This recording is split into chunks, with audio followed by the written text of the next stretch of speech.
Nama saya Haikal Ashraf Ilham dengan NIM 1100041405553. Nama saya Amalia Esalia dengan NIM 11000124130130192.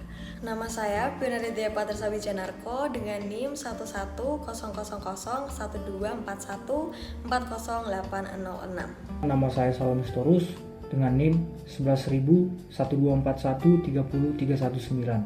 Perkenalkan, nama saya Elhafi Salsabila Fatwa dengan NIM 110001241303383. Perkenalkan, saya Amaratul Acul Arjuban Bano dengan NIM 11000124140640604. Assalamualaikum warahmatullahi wabarakatuh. Shalom, Om Swastiastu, Namo Buddhaya, dan salam kebajikan bagi kita semua. Halo teman-teman, pada video kali ini, kami dari kelompok 3 akan membahas mengenai berbagai bentuk badan usaha yang ada di Indonesia, baik yang berbadan hukum maupun yang bukan badan hukum. Pembahasan ini penting karena setiap bentuk badan usaha memiliki karakteristik, dasar hukum, serta tanggung jawab yang berbeda-beda dalam menjalankan kegiatan usahanya. Sebelum membahas lebih jauh mengenai masing-masing bentuk badan usaha, terlebih dahulu kita perlu memahami apa yang dimaksud dengan badan usaha. Secara umum, badan usaha adalah organisasi atau kesatuan yang dibentuk oleh seseorang untuk menjalankan kegiatan ekonomi secara terus-menerus dengan tujuan memperoleh keuntungan. Menurut Molengraf, badan usaha merupakan keseluruhan perbuatan yang dilakukan secara terus-menerus untuk memperoleh penghasilan melalui kegiatan perdagangan maupun melalui perjanjian-perjanjian dalam bidang usaha.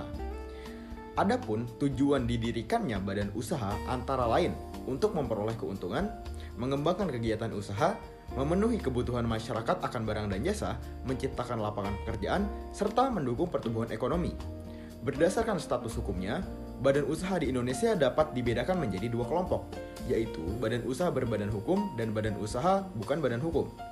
Badan usaha berbadan hukum adalah badan usaha yang oleh hukum diakui sebagai subjek hukum yang berdiri sendiri, terpisah dari pendiri maupun anggotanya, karena memiliki kedudukan hukum sendiri.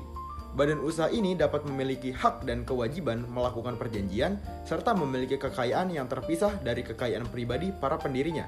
Contoh badan usaha berbadan hukum antara lain adalah PT, koperasi, dan yayasan. Sementara itu, badan usaha bukan badan hukum adalah badan usaha yang tidak memiliki kedudukan yang terpisah dari pemilik atau para sekutunya.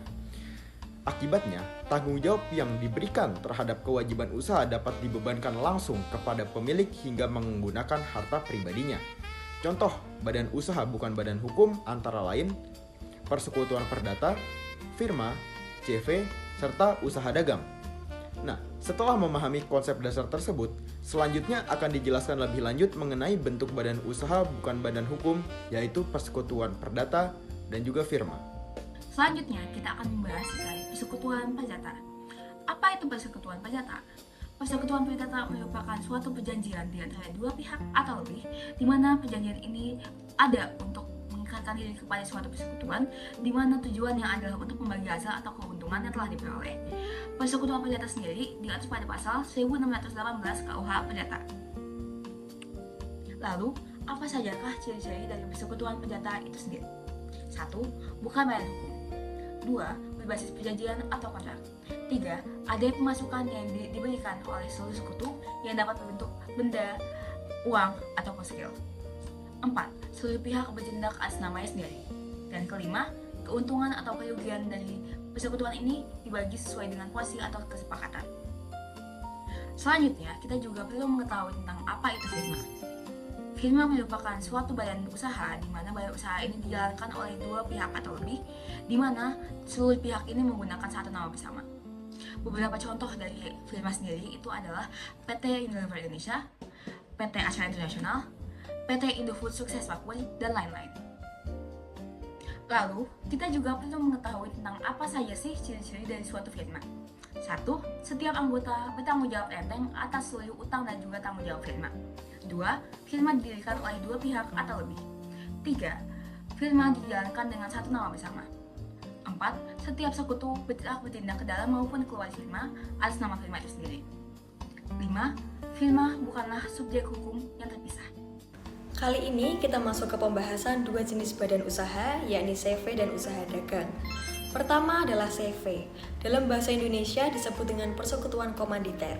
Adalah persekutuan yang didirikan oleh 2 orang atau lebih, di mana sebagian sekutu aktif mengelola usaha dan sebagian lainnya hanya menyetorkan modal tanpa ikut mengelola. Simbolnya, CV itu usaha yang didirikan bersama, tetapi ada yang kerja, ada yang hanya modal saja. Dasar hukumnya ada di KUHD pasal 19-21. Nah, di CV itu ada 2 jenis anggota.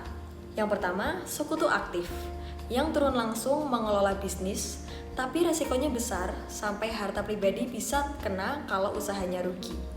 Yang kedua, sekutu pasif, hanya setor modal dan tidak ikut mengatur bisnis. Tanggung jawabnya juga terbatas, sebatas modal yang disetor saja. CV punya kelebihan, modalnya bisa lebih besar karena patungan, gampang didirikan, dan manajemennya fleksibel. Tetapi kekurangannya juga ada. Sekutu aktif menanggung resiko full, sekutu pasif tidak bisa ikut mengatur, dan kelangsungan usahanya kurang terjamin. Nah, sekarang usaha dagang atau UD. UD adalah badan usaha yang dimiliki dan dijalankan oleh 1 orang saja. Tujuannya untuk mencari untung dari kegiatan dagang. Dasar hukumnya ada di Undang-Undang Nomor 3 Tahun 1982 tentang wajib daftar perusahaan. Ciri-cirinya, pemiliknya cuma 1 orang, modal dari kantong sendiri, dan semua keputusan ada di tangan pemilik. Jadi cepat dan fleksibel. Skalanya biasanya dari kecil sampai menengah. Contohnya, usaha dagang sejahtera yang jual sembako, atau usaha dagang Maju Jaya yang jual bahan bangunan. Nah, itu dia CV dan usaha dagang. Intinya, CV itu usaha bersama dengan 2 jenis sekutu, sedangkan UD itu usaha sendiri. Baik, kali ini kita akan masuk mengenai pembahasan terkait dengan perseroan terbatas satu PT. Berdasarkan pasal 1 angka 1 Undang-Undang Nomor 40 Tahun 2007 tentang perseroan terbatas adalah badan hukum yang merupakan persekutuan modal, didirikan berdasarkan perjanjian untuk melakukan kegiatan usaha dengan modal dasar yang seluruhnya terbagi dalam saham, serta memenuhi persyaratan yang ditetapkan dalam peraturan perundang-undangan. Selanjutnya, PT memiliki beberapa karakteristik utama. Yang pertama, PT berstatus sebagai badan hukum. Yang kedua, modalnya terbagi atas saham. Yang ketiga, tanggung jawab pemegang saham terbatas. Yang keempat, didirikan berdasarkan perjanjian.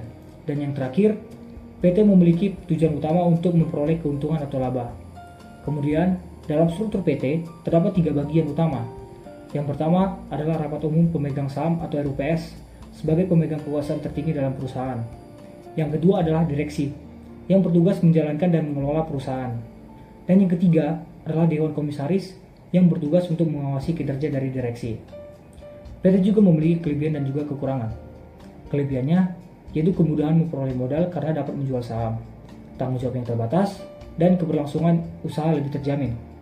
Namun, kekurangannya adalah proses pendirian yang lebih rumit, biaya pendirian relatif besar, seperti biaya notaris, pengesahan, dan administrasi lainnya, dan pengambilan keputusan yang memerlukan waktu yang lama. Contoh perseroan terbatas yang terkenal di Indonesia antara lain adalah PT Pertamina, PT Bank Sentral Asia atau BCA, PT Telkom Indonesia. Perusahaan-perusahaan tersebut bergerak dalam berbagai bidang seperti bidang energi, bidang perbankan, dan juga bidang telekomunikasi. Teman-teman, jika tadi udah dijelaskan berkenaan dengan PT, sekarang aku mau jelasin bentuk badan usaha berbadan hukum lainnya, yaitu koperasi dan juga yayasan. Pertama, koperasi. Koperasi diatur dalam Undang-Undang Nomor 25 Tahun 1992 tentang perkoperasian.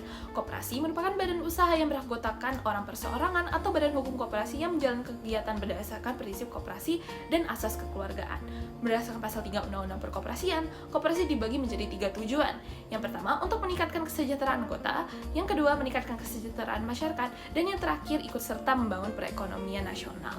Kemudian koperasi memiliki beberapa jenis nih teman-teman, yaitu ada koperasi konsumen yang menyediakan barang atau jasa bagi anggotanya, kemudian ada koperasi produsen yang membantu kegiatan para produsen, kemudian juga ada koperasi simpan pinjam yang menghimpun dan menyalurkan dana kepada anggota. Kemudian juga ada koperasi pemasaran yang membantu pemasaran hasil produksi anggota, serta koperasi jasa yang menyediakan berbagai layanan jasa. Untuk mendirikan koperasi itu diperlukan minimal 20 orang untuk perkoperasian primer, atau 3 koperasi untuk koperasi sekunder. Tentunya disertai akta pendirian dan juga pengesahan dari pemerintah. Kemudian kita lanjut ke yayasan, teman-teman. Yayasan diatur dalam Undang-Undang Nomor 16 Tahun 2001 yang telah diubah dengan Undang-Undang Nomor 28 Tahun 2004 tentang yayasan.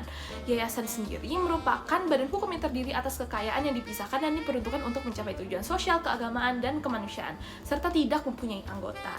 Ciri utama yayasan adalah dia bersifat nirlaba, sehingga tidak bertujuan untuk membagikan keuntungan kepada pendiri maupun pengurus. Meskipun demikian, teman-teman, yayasan itu tetap dapat melakukan kegiatan usaha untuk menunjang pencapaian tujuannya dengan mendirikan atau ikut serta dalam suatu badan usaha.